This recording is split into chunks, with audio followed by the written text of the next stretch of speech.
यो भैया उहे अपन बहिनी अर्चना से तोरै छी नाता यो।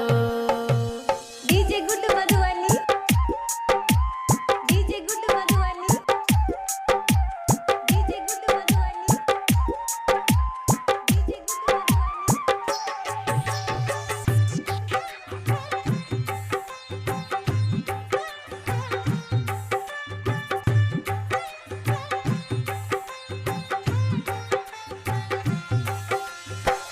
कहैया सीताराम सजी से जोड़बै छी नाता यो।